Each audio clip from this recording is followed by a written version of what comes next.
What's going on, folks? Welcome to Consoletronix, where today I pluck from the portfolio of once top tier developers Data East's extensive but sadly very much neglected back catalogue, a beat 'em up I've been playing quite a bit recently. It is the horror themed Hellraiser Night Slashers, a game few heard of and seemingly even fewer played after its 1993 arcade release.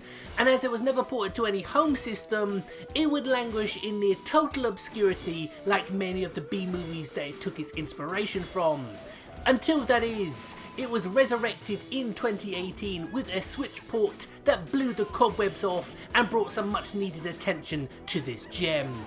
In fact, it was the Switch release that intrigued me to look a little closer at Data East as a company, as I always had a healthy respect for their games back in the days of the 16-bits. A little Two Crude Dudes or Atomic Runner on the Mega Drive, not to mention Joe and Mac Caveman Ninja on the SNES, were great games that I enjoyed very much. But like most prominent 8 and 16-bit developers, they wouldn't survive into the 32-bit era. A lot of that has to do with the falling sales of the arcades, which started in the mid-90s. But I'm sure you're not interested in a long-winded history of the coin-op scene's demise. You want to know if it's worth your while checking this game out or not. Well, Squire, if you, like me, have a borderline fetishistic love for all things scrolly and beat 'em up, then you will truly love this one. And while it brings little new to the genre in terms of gameplay, its video nasty horror aesthetic does help it poke its head over the done-to-death beat 'em up horde of the early 90s. Choose from one of three characters: all-American cyborg hardman Jake, Chris, the most famed vampire hunter on this side of Transylvania, and a somewhat overdressed kung fu bird who I've never played as.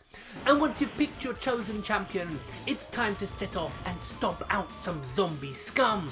And while there is a story of sorts tying each level together, the only story I've been trying to find out more about is the fact that for the last couple of years there's been rumours swirling of a remake to Night Slashers in development.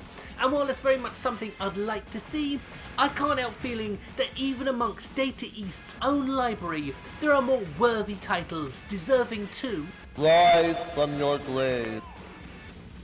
Overall, Night Slashers is very much a product of its time, a time when the arcades ruled the roost and beat 'em ups were the hottest tickets in town, a time I thought had long since passed. But with games like Streets of Rage 4 and River City Girls flying the beat 'em up flag high, there's no better time than now to go back and try some of the best games this genre ever produced, and Night Slashers from Data East is as good a place to start as you can get. So my name's Gray, this has been Consoletronix. I hope you enjoyed this little quickie I threw together to talk about a game I believe, if given a go, many of you would truly enjoy. So until the next time, thank you all for watching, and goodbye.